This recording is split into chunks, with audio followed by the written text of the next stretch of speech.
Hello, beautiful friends. Hello, beautiful students. And hello to whoever who's watching this recording. Welcome to One Step Forward and Three Steps Back. Today, we're going to discuss another thing, in the child and adolescent learners and learning principle. So we're going to explore another theories which happen to be the Lev Vygotsky's sociocultural theory and Urie Bronfenbrenner's ecological system theory. So these theories, will help us understand how learners are shaped by their interaction with others and their environment, both from home and at the same time, school. As we understand human development and learning under Lev Vygotsky's sociocultural theory and Urie Bronfenbrenner's ecological system theory, let me read to you the most important learning outcome or our Milo for today's discussion. So learners will be able to analyze and explain how Vygotsky's sociocultural theory and Urie Bronfenbrenner's ecological system theory emphasize the influence of social interaction and environmental context on human development and apply these concepts in understanding learners' behaviors and learning process within educational setting. Even so, learners will be able to analyze, who's watching this, and explain how Vygotsky's and Urie Bronfenbrenner's theory emphasized the role of social interaction and environmental context in human development. So this will help us, as a future teachers, to apply these ideas when understanding our learners' behavior, motivation, and even their learning process. Okay, to begin with our lesson for this session, let's move on to the essential learning concept number 1, which happened to be Lev Vygotsky's sociocultural theory. Okay, let's start our lesson for today or for this session with a quote by Lev Vygotsky. Sabi niya, "What a child can do in cooperation today, tomorrow, he or she will be able to do it alone." So actually, this quote captures the essence of his theory, that learning is first a social process before it became an individual ability. Children, on the other hand, learn best when guided or supported by others. And later, they can do the task independently. So as a teachers, as we are, this reminds us that our role is to guide our students step by steps until they gain the mastery. So again, we are the guide on the side. Okay, we are not a sage on the stage. We're going to guide our students, Mao gyud ang ato ang role inside the classroom. More so, okay, so before we go through to the heart of our topic for this session, let us know or have some fun fact about Lev Vygotsky. To those who don't know, Lev Vygotsky was actually a brilliant Russian psychologist, often called as a Mozart of psychology. Because just like Mozart, he has exceptional intelligence and creativity in the field. That is why, at certain age, daga na siya na contribute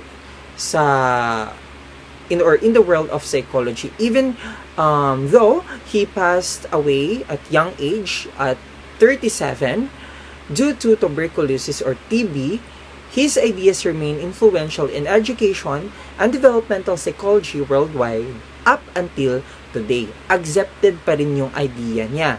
Lev Vygotsky focused on culture, language, and social interaction shaped the way we think and learn. So his ideas are still used up until today, especially in teaching strategies that involves group ideas, peer tutoring, and even guided learning. So here's an interesting part about Lev Vygotsky. So when Vygotsky was a young boy, he was educated under a teacher who used a Socratic method. Sir, ano pala itong Socratic method? So Socratic method, students or class, is just like when you ask a question, you're going to ask another series of questions. So this method is a systematic way of questioning and answer approach that allowed Vygotsky to examine current thinking and practice higher levels of understanding. So with that being said, no, Lev Vygotsky, with his teacher, no, used Socratic method as a means of allowing Vygotsky to have a thoughtful question instead of just giving him a direct answer. So the question encouraged him to think deeply, no, and reflect, and it inspired his belief that learning happens best through dialogue and even discussions. This shows how much, as a teacher we are, can influence a learner's thinking style, and his teacher's method actually shaped Vygotsky's future theories, which happen to be the sociocultural theory. Interesting. Okay, so this experience, together with his interest in literature and his work as a teacher, led him to recognize social interaction and language as two central or integral factors in cognitive development. So his theory became known as sociocultural or cultural theory of development. So Vygotsky's experience with interactive learning led him to realize that two things that are central to child's development. Again, the social interaction and language. He proposed the sociocultural theory, which emphasized that learning takes place through interaction with others, and language serves as a vital tool for thinking. Kasi, you cannot interact or socialize or have social interaction with your peers or your friends or your teacher if you don't have a concrete system of language within you. So through communication, with the use of language, children internalize knowledge and development or develop cognitive skills. In other words, we think because we can talk, and we learn because we interact. Okay, so with that being said also, Lev Vygotsky's worked on his theory around the same time as Piaget. So in between 1920s and 1930s. But they had clear difference in their views about cognitive development. So, naa sila kalahian, si Lev Vygotsky ug si Jean Piaget. Vygotsky lived and worked during at the same time as Jean Piaget, but they had, of course, different views about how a child learn. So Piaget believed that development comes first and learning follows. That child moves through fixed universal stages. Just like what we had our discussion to our previous lesson. Vygotsky naman, on other hand, believed that learning drives development, that social and cultural factor greatly influence how children think.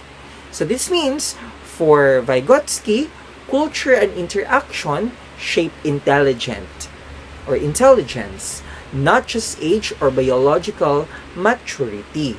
So with that being said, there's a clear difference between the line of the idea of Jean Piaget and Lev Vygotsky.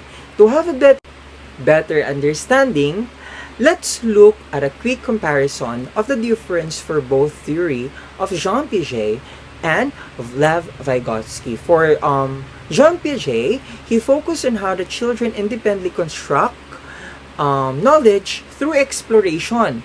He didn't give much attention to language, viewing it as simple way or in a simple way to label the experience. While Lev Vygotsky naman, however, now believed that knowledge is co-constructed through interaction with others. So he emphasized that language is essential to thinking. It allows children to organize ideas and reason.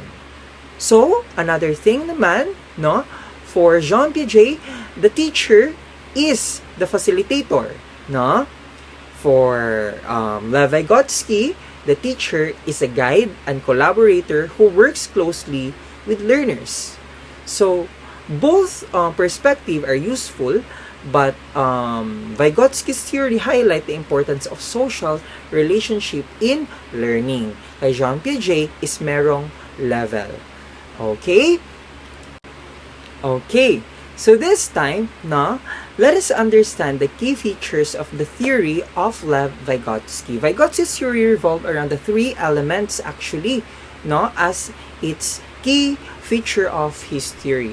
Beginning with the MKO or more knowledgeable others. Pag sinabi nating MKO, it is the competent adult or an advanced peer. So this refers to the person who has more experience or knowledge and help guide the learners. This could be your teacher or even parent or even a peer or iyahang friend, no, within the certain classroom. So with that being said, we need to identify, no, na kanang mga advanced peer, they might help their other peers. Prevalent naman yan siya masyado inside the classroom. Simply because meron naman talagang mga student na sobrang advanced in a particular subject matter, no? And meron namang iba na hindi masyadong advanced. So, with that being said, no, this brings me to realize and have an idea, no, na mao ditong gibuhat sa among teachers going back when I was in high school. To tell you honestly, no, I'm not really good on or in mathematics. However, no, ako ang teacher before, gina-by-pair me with my peer na very advanced in a particular subject matter. Naalala ko yun siya na ako ang classmate around grade 7 ko kagi gibadi-badi system ko niya or gi-pair ko niya to much more advanced na classmate. So with that, I learned out from that experience. So ako ano siyang explain later on what's the detail on it. More so, no, meron din tayong tinatawag na scaffolding. So pag sinabi naman nating scaffolding, it is the most appropriate assistance or a judicious assistance. So, ganito yung class, no? This is actually my notes going back when I was reviewing, no, for my board exam. So, then I realized na if wala palang scaffolding na lumabas sa choices, pangitaa ang appropriate assistance or a judicious assistance. So, yan yung lumabas sa mga previous na board exam. So, unsa di inang scaffolding, sir? So, just like a scaffolding, no? If you know that in a literal way, kana na siyang murag skeleton, no? To build up a building that guides the constructor or the builders, no? To build a building. So, just like a metaphor of scaffolding, no? Scaffolding is a process naman of giving appropriate assistance to the learners. So, we guide them by step by step until they can perform independently. In short, learning happens best when we support, guide, and encourage students to think, discover on their own. So again, na-build ito siya ni Lev Vygotsky because of his teacher na nag-use of Socratic method, no, instead of giving them or giving him the answer directly. Now, another factor that we have here is we have the three factors in Lev Vygotsky's sociocultural theory. Please take note of this. It's very important because without this, no, or without these elements, no learning will happen. Ana pa si Vygotsky. Beginning with the social interaction. Social interaction exemplifies that learning occurs through interaction with others. So learning occurs through meaningful interaction with others. When children engage in a conversation or collaborative task, they absorb ideas and even strategies. With that, no, it's very important to have social interaction. Maode na siya na ang ginabuhat sa atong mga teachers inside the classroom is nagapag-grouping siya. So, we interact with one person to another. So, naalala na po na ako ni akong experience before going back when I was in college, no? Itong college ko, kining na ako'y teacher, ang pangalan niya kay si Ma'am Chai. She's very good teacher, si Ma'am Chai. Tapos, ang nahitabo during that time, na siya gipabasa sa amo around 15 pages na reading materials. It so happened, during that time, in my case, nakatulog ko pagkagabi ana. So, wala na ako nabasa ang 15 pages na reading material. Karon, here's the gist, okay? Kay nagpa-oral si ma'am. So, wala man ko kabasa, nagpa-oral man siya, pero naka-answer ko. Guess what? What's happened? The thing is, before siya nagpa-oral or before siya nagsulod, nag-interact ko with my peers. And from that interaction, I got the chance to learn. So, mao di ito kanang murag congested na tanan ang ako ang na-learn, no? Wala na ako gibasa ang 15 pages. It's no longer practical kasi again, kining gamay na lang akong time. So, ikuha na lang ako ang idea sa ako ang mga classmate through interaction. And from that, no, I get the main idea nga mao di ito siya ang point sa katong 15 pages nga reading material dali ra. And then pagtindog nako, ako man gyud ang gipatindog. Pagtindog nako, pak tubag ko. Ganahan si ma'am sa ako ang answer. Tos ako apag yung example adto kay kuan lahi siya ba murag anak ko na kana ako apag gani siyang nagsorry ko kay ma'am nga lahi ako kan plus ana siya sa ako ang it's okay, it's good, that's good idea ana siya sa ako. So, with that being said, social interaction is important. So, I'm a walking testament on that. So, more so, meron din tayong tinatawag, no, and another key elements of the sociocultural theory, we have the culture. So, culture development varies across, or cognitive development varies across culture. So, our culture provides the tools for thinking such as language, such as symbols, such as tradition, which influence how we understand the world. So that is the role of the culture in the sociocultural theory.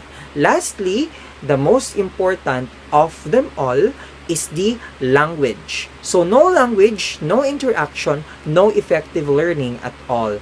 Lev Vygotsky called language as a tool of thought. Without it, effective learning and communication cannot happen. Okay? Now, this time, let us understand the main concept of Lev Vygotsky's sociocultural theory. Unsa gid ni siya? So, let's begin by understanding simply the two levels of learning, which happen to be the actual level, as what you observe in the diagram, and the potential level. Pag sinabi nating actual level, centralized ito siya sa bata. So, maputlon sa diin ako kadali, no? So, just like, hindi siya ang theory ni Vygotsky, hindi siya the same with Jean Piaget, nga naay level. Ang kay Vygotsky, nag-highlight siya diretso with what you seen in the diagram or in the picture. Karon, balik ta in the actual level is what the student can do without help from the adult. So, it is easy task or easy zone sa usa ka bata. So, it refers to the child can do alone without help from adults or others. Kaya niya alone. Pag sinabi naman nating potential level, which is beyond the student's ability. So, it refers to the child can do with the help or do with the help of others. So, this is the potential level. So, ang difference between potential level and actual level, ang naa sa tunga ana, mao na siya ang ginatawag nato na zone of proximal development. So, the zone of proximal development, what the student can do with help. So, dirian na musulod tong term nga MKO nga gi-mention nako earlier, or more knowledgeable others. Karon ang lumabas sa board exam kung walang zone of proximal development, pangitaon ninyo ang difference nga term, the difference between the actual level and potential level. So, mo ni siya, no? Ang zone of proximal development. So, basically, the learning gap between the learners already know and what they can achieve with the guidance. So, with that being said, learning assistance in CPD is of course true with more knowledgeable others. Kinsa gani ng mga more knowledgeable others, that's the teacher, the parents, or even the peers. So, and even so, pwede po educational technologies, no? Just like magtanaw mo YouTube, pwede naman yan siya. Even scaffolding or prompting, open-ended questions, and even modeling. So, to give us to see better understanding, let us see this example. So let's take an example of a child learning a bicycle. So a child wants to learn how to ride a bicycle at first. So the child cannot balance a pedal properly. The father, no, steps in to help. So holding back on the bike, giving verbal interactions or instructions like keep your eyes forward, pedal, and offering encouragement. That's what happened first. So, ang MKO is mao ang father. So, at first, the child struggled to balance the pedals. That is the actual level. Mao ang kaya sa bata as of the moment. So, the father steps up to help or steps in to help, holding the back of the bike, giving instructions and encouragement, no? The father figure itself, siya ang MKO. Through guidance, the child starts to improve. So this process shows the social interaction and assistance help to learn, perform a task that would be impossible to do alone sa bata. That is why ang father, once again, siya ang MKO. So the example illustrates the zone of proximal development. Katong the space between the potential and the actual level. So, with that being said, between the learners can do independently and what they can do with the support of the parent. So, the father acts as the MKO who provides scaffolding. So, first holding the bike, then letting go briefly, and finally allowing the child to ride alone. So, over time, the child internalizes the skills that no longer needs assistance. That's why Vygotsky explained the real learning, it's social first and then internal na dayon. So, socialized with the MKO, then internalized na dayon. Which happen to be, or eventually, after practice and guidance, the child learns to ride the bike alone. This stage shows how social interaction leads to independent learning. The learners moves from dependence to more autonomous or autonomy. So from I can do this or I can't do this to I can do this by myself. So that illustrates that ultimate goal of teaching, not just to transfer knowledge but to empower learners to think and act independently. So, mao na siya, same sa inyo ha nakita sa illustration. You see, that is the beauty of sociocultural theory. We interact, magpag-guide the first sa atong MKO to whoever you choose the MKO is, and then out from it, sila ang mag-guide sa atua, and then we internalize the guide lessons, then we learn alone. Okay. Now, let's check your understanding through a quick agree or disagree. Wait! 12 naman di. Ay, it's my birthday! Nabuntagan yun ko buhat. Okay, this is funny. Happy birthday to me. Happy birthday to... Okay! Alright, actually, I am doing this recording right now because tomorrow I will going to have my birthday leave. So, with that being said, para ma-enjoy na ko ang day, dili ko ma-worry sa ako mga students kung nag-unsa man sila. So, I made this recording. So, I hope you enjoy. Happy birthday to me. Anyway, now, it's funny. Okay, now, let's check your understanding through a quick agree or disagree activity. So, you can comment in the comment sections for agree or disagree based on the statement that I will be reading. So, I'll be reading each statement and you're going to decide whether you agree or disagree based on Lev Vygotsky's theory. Beginning with number 1.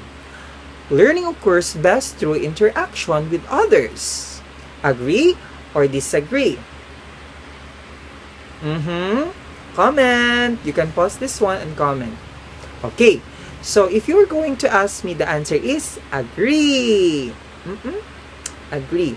Simply because, kung maadto to sa theory ni Vygotsky, he highlights the idea of interaction, or we learn best through interaction with our MKO.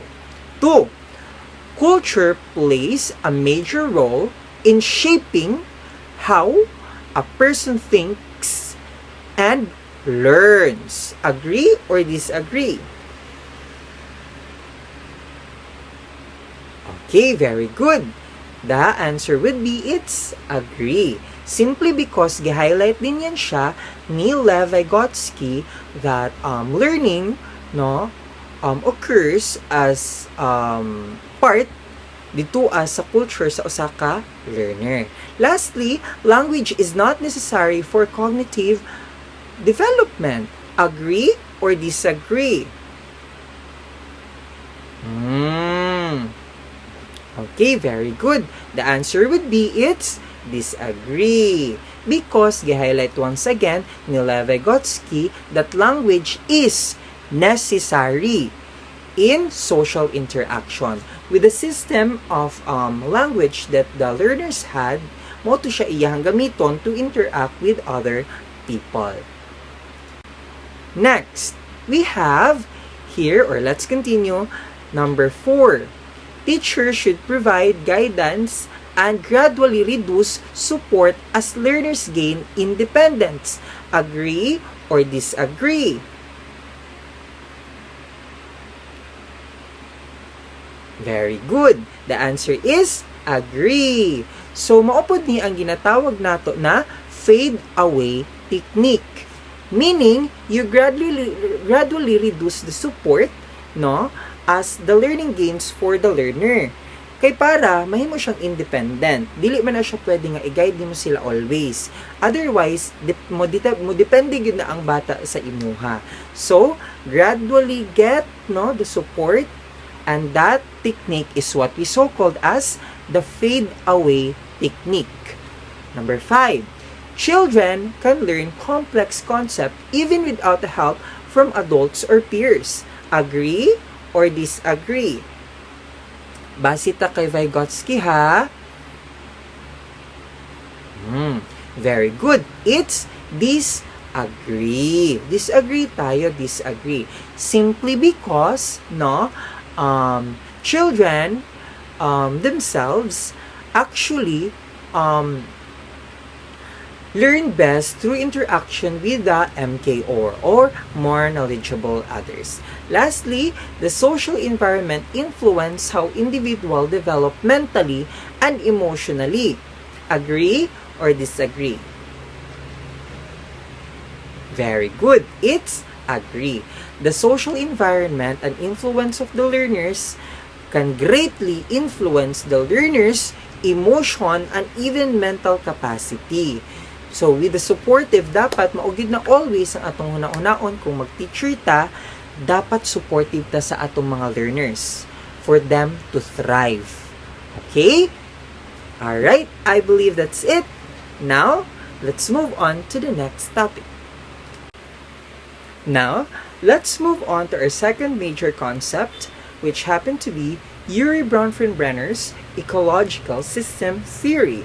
While Vygotsky focused on how social interaction and culture shape learning, Urie Bronfenbrenner naman emphasizes the importance of environment in everything that surrounds a child and influence development. So his theory helps understand that children, no, don't develop in isolation. Rather, or instead, their growth is affected by multiple layers of environmental relationship, from family, from school, from community, and even the culture, so as even the time.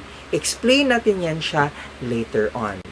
Okay? To begin our lesson for this session, no, or the second session, let's begin reading the quote according to Urie Bronfenbrenner. Sabi niya, children need people in order to become human. Agree ba kayo nito? No? So, his argument about human needs people is that it captures that his belief in the relationship, no, are the foundation of the development. So a child becomes who they are because of the people who surrounds and support, no, influence them, like parents, teachers, friends, and even the members of the community. That reminds us that educators we are, that every learner's growth depends not only on their individual efforts but also on the quality of the relationship that supports or they receive. Okay? Alright, this time, let's know who is Urie Bronfenbrenner on a little better. So actually, Urie Bronfenbrenner is actually born in Moscow in 1917, and his family moved in the United States when he was 6 years old. During this time, or several years after, no, he graduated from Cornell University in 1938 with a double major in psychology and music. Not only psychology, the field of psychology, but at the same time, music. With that being said, his passion for understanding children's development led him to study in a different environment that affects human development and growth. From close relationship like family at large or to large social system like schools, culture, and even time. Okay? Now, through his lifetime, Urie Bronfenbrenner was actually published over 300 scholarly works and 14 books. That includes his idea or his theory of ecological theory. So, he serves as a professor also at Emeritus of Human Development at Cornell University and remained active in research until his death in 2005. So, at the age of 88. So, longevity niya, unlike sa uban nga mga theorists, mas nag-stay longer si Urie Bronfenbrenner. So, one of his greatest contribution was actually helping to design the Head Start program in the United States, a nationwide program that support education and health of children from low-income families. So, mao ni siyang iyahang greatest contribution. This shows how his theories were not only academic but also practical. So, they were used to improve children's lives. Okay. So, Urie Bronfenbrenner model is known as the bioecological system theory. So the term bioecological means that children's biology, so their characteristics like interacts with their ecology or their environment. So according to this study or to this theory of Urie Bronfenbrenner, a child's development is influenced differently in different layers of environment, from closest relationship to wider society. So there are different layers. We have number 1, the microsystem. Number 2, the mesosystem. 3 or third layer, the exosystem.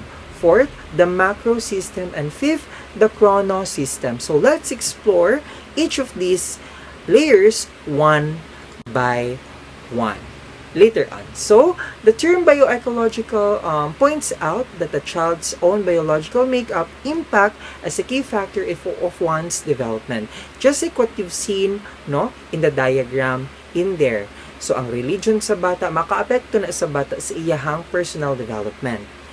Ang relationship niya sa iyang peers, sa iyang parents, if how much supportive ang parents sa iyahang learning sa school, kung ma-attend ba in meeting and everything in between, naanay effect sa whole or holistic development sa usa ka bata. Now, with that being said, through the child's growing and developing body and the interplay between his immediate family or community's environment and the societal landscape fuel and steer his development.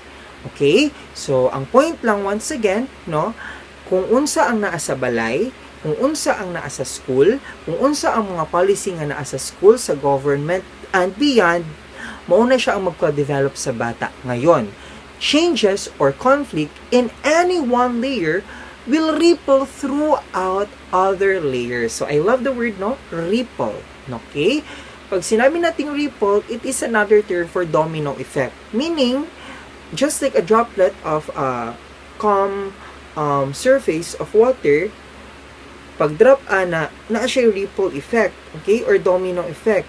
Maapektuhan ang simple context to more bigger. So the study of child's development, then, we must look not only at the child and her or his immediate environment, but also at the interaction of the larger environment as well. So do not focus on the microsystem, but rather naapuday effect ang macrosystem or beyond. Okay? Now, let's begin memorizing the layers of each level. Okay, so this time, to easily remember the 5 system, I actually developed here a mnemonic. So, to easily remember the 5 stages or the 5 levels of the system, we have to remember the mimes, exos, macro. Isa pa, mimes, exos, macro. Pag sinabi natin mi is for microsystem. Mes, mesosystem. Exos for exosystem. Mac for macrosystem. Cro for chronosystem. You can actually pause this video and memorize it on your own. Or you can take screenshot sa inyong presentation na nakita on the screen. So these systems are actually interconnected, working together to shape how child think and even behave and so as learn. Okay? Okay, so let's start from the microsystem. So this is the child's immediate environment. So it includes people and place that child interact with every day, such as family, teachers, classmates, and even neighbors or mga silingan. Out from it, this relationship has the strongest and most direct impact on the child's development. Kasi ito naman talaga yung kanyang mga ka-interact most of the time. Of course, ang iyang mama, papa, ang iyang neighbor, iyang mga classmate in the school, and everything in between. Bronfenbrenner describe this as a bi-directional influence, meaning the child affect their environment and the environment affect the child. For an instance, a child who receives love and support at home tends to perform better in school. That's true. And at the same time, a cheerful, engaged student can also make their classroom a more positive place. So, I believe it's very prevalent, no? If kining happy manggod ka as a person, mo-radiate na siya pagawas, maapektuhan ang imong environment. More so, otherwise, if dili pud ka ayo kaing anak ka radiant as a person, maapektuhan pang imuhang environment. So again, that is bidirectional. Maapektuhan ang bata, maapektuhan po ang environment sa bata depending on his or her attitude. Okay? Okay, next is the mesosystem. So this refers to the connection between the microsystem. So in simpler term, it is how the different parts of the child's immediate life interacts with each other. So for an instance, the relationship between parents and teacher affects how a child behaves and performs in school. If a parent and teacher communicates and cooperate, the child receives consistent guidance. But if they conflict or mag-away sila, no, ang parent and teacher, the child may also feel confused and stressed. So, as a teacher, we must work hand in hand with family for the child's holistic growth. So, it leads me, no, to realize, no, the relationship of my parent or my mother, my nanay, to my preschool teacher before. Kasi akong preschool teacher before, manakit man gud to siya, like na traditional good kaayo. Tapos it so happen, no, na vivid pa kaayo siya sa ako ang mind, na kining ang gibuhat ato sa akong teacher kay kanang gipalo niya ang ako ang head, nagdugo ni ato akong mama, nagfighting sila. Ana gid siya nga leveling, ana man gud akong mother. So with that being said, ang nahitabo adto, I'm very conscious, not conscious but anxious rather, that's the term. Anxious ako palagi nga, hala, what will happen to me, baka kanaawayan ko sa akong teacher, and so on and so forth. So with that being said, nakita naman gid sa akong mother nga naapektuhan ko adto nga time, iyang gibuhat gibalhin lang ko in school to where I started a new relationship structure between a new environment. So that's it. Now, the third level of the structure, we have the exos for ecosystem. So it includes environment that don't directly involve the child's but still influence their life indirectly. So a large social system that directly influence the child but even though do not directly involves in it. Example nito is that the workplace of the mother of or the father of the children of the child. Their job condition schedule can affect the child's life at home. For example, yan is that how can the income, the schedule can affect much time or energy they have for their children. So meaning, on the other hand, a supportive workplace might allow parents to attend school events or spend more time with their children. On the other hand, stressful or demanding jobs can create emotional distance at home. Pero I believe it will always boils down, no, to the choices of the parent. Kasi meron akong friend, no, na very supportive kaayo na siya sa iyahang anak, no? Ang pangalan sa akong friend kay si Mary Grace or yon, si Frenny nako. So, manotice ako na siya always, no, nga kanang mag-absent gid siya, no, just to go with her daughter's event in school. But even so, that's the point, no? Kung very strict masyado yung job na gipasukan sa usa ka parent, ang mahitabuan na maapektuhan gyud ang bata indirectly. So even though the child isn't part of the environment sa parent, no, it still impact their development. Kasi of the different circumstances that may occur to the child or to the parents indirected to the child. Okay, so next tayo to the next level, which happen to be the MAC for macro system. So it is the outermost layer and influence says the culture, the values, and even the laws and customs and beliefs. Example nito is that in Western countries like USA, young people are expected to be independent after their teenage years.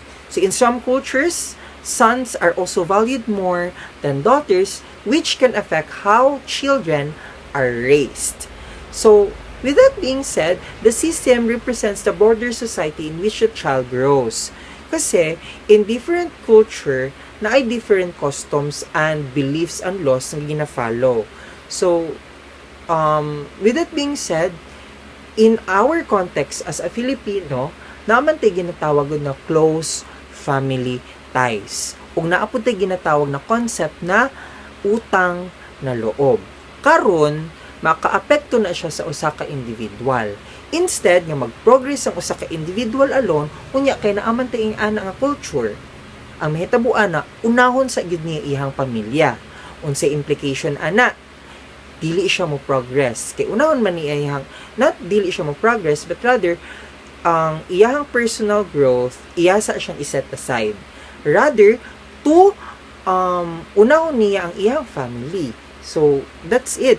Cultural expectation like these shape how parents raise their children and how learners view success, discipline, and respect at a broader perspective. So, yun yung si macro system.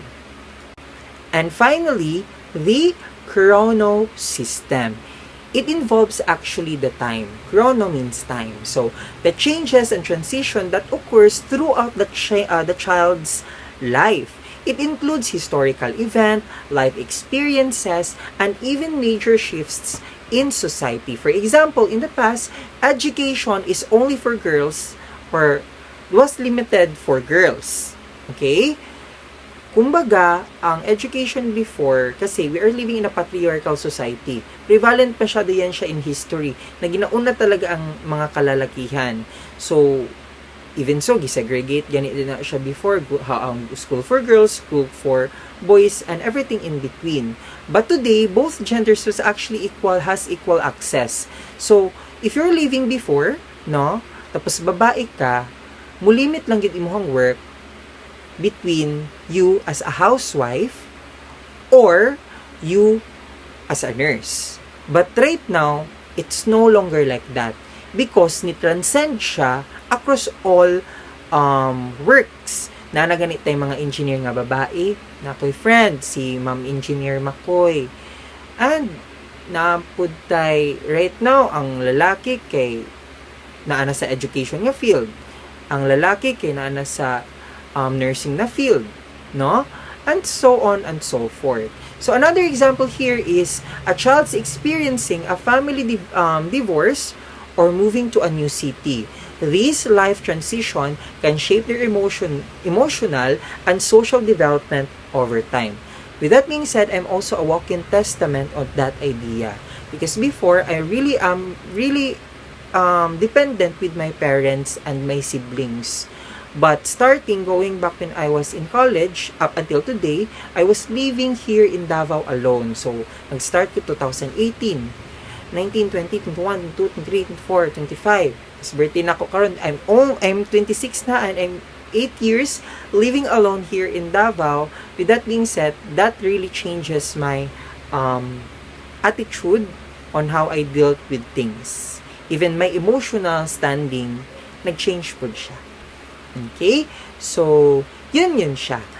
Now, lastly, let's review the 5 system, again, using the mnemonic of MIMES, EXOS, MACRO.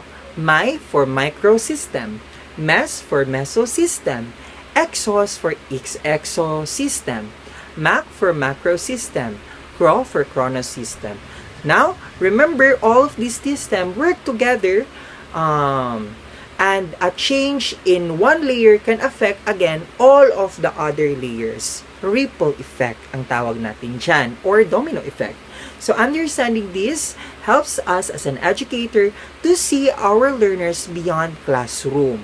As children influences by family, communities, and at the same time, the culture. So, kita, nagyod tayo effect, naatay ka ng direct impact sa bata. Especially that kita, most of the time, ang ka-interact sa usa ka bata sa iyahang usa ka adlaw. Remember, ang bata magmata na in the morning, mag-adto sa atua in the classroom starting from 8 or 7 padulong 5 p.m. Kita gid ang nai-influence sa bata. Okay? So, I want you to remember note or take note of that as a future educator. We have the influence to the Okay, this time, let's talk about the role of schools and teacher to the child as his or her direct environment. According to Urie Bronfenbrenner, schools and teacher play a vital and supportive role in the child's environment. If a child's home life is unstable or stressful, teachers can actually and schools can actually provide stability, care, and encouragement. Remember, that's the reason why gani, no, na ginatawag ang school na tong second home o ginatawag ang mga teachers as second parents or loco parentis. Simply because, if wala na provide ang kinahanglan sa bata at home, we can provide that in school. Okay? So, however, it's important to remember that the school should support, not replace, the home environment. So our job as an educator is to implement what the family provides to create a safe and nurturing space where every learner feels valued and understand. So again, we are not replacing the family but rather magdungag ta. Also, Bronfenbrenner also reminded teachers to understand the child's context. Okay? So each student's behavior and learning are affected by their family situation, community, background, and even societal condition. That's why effective teachers look beyond academics. So dili lang dapat magtanaw kung ang bata kabalo mag 1 plus 1. You look beyond sa ability sa bata to solve 1 plus 1. So, they try to see the whole child. Holistic yun dapat ang atong pagtanaw sa bata. Holistic means not only cognitive. Dapat magtanaw ta sa emotional state sa bata, behavioral, nga natuod ingana siya. Maybe because ingani ang iyang interaction sa iyang surrounding. So, we should ask ourselves, what's happening in the child's environment that might be influencing their performance or attitude? Or, when we understand the bigger picture, we can actually respond with empathy and support. That's it. In other words, our goal or our role as a teacher to direct the influence the child, we have to make sure always na tanaw na to sila not on his or her ability to perform 1 plus 1, 2 plus 2, 16 times 2. But rather, his holistic kanang persona. Again, sa iyang behavior, sa iyang emotion, so as pag-approach na to sa iya we can directly approach the child with empathy and support. Okay? Part of the conclusion sa ato ang session for this day, no? Let's be reminded once by Urie Bronfenbrenner that the primary relationship needs to be with someone who can provide a sense of caring that lasts a lifetime. So again, as a teacher, no, we need to have a sense of nurturing character. Kasi, no, if wala na siya sa imo kung grabe ra pud kay ka-stricto as a teacher nga dili nimo i-consider ang mga bata, dili mo thrive ang bata. The quote reminds us that a child don't just need interaction, they need connection. So a teacher's care, patience, and presence can make a lifelong impact on a learner. That's why in teaching, relationship building is just important as lesson planning. Thank you so much for listening. I hope you've learned something new today. Please don't forget to leave comments, no, that you finished already this session. Thank you so much once again and goodbye!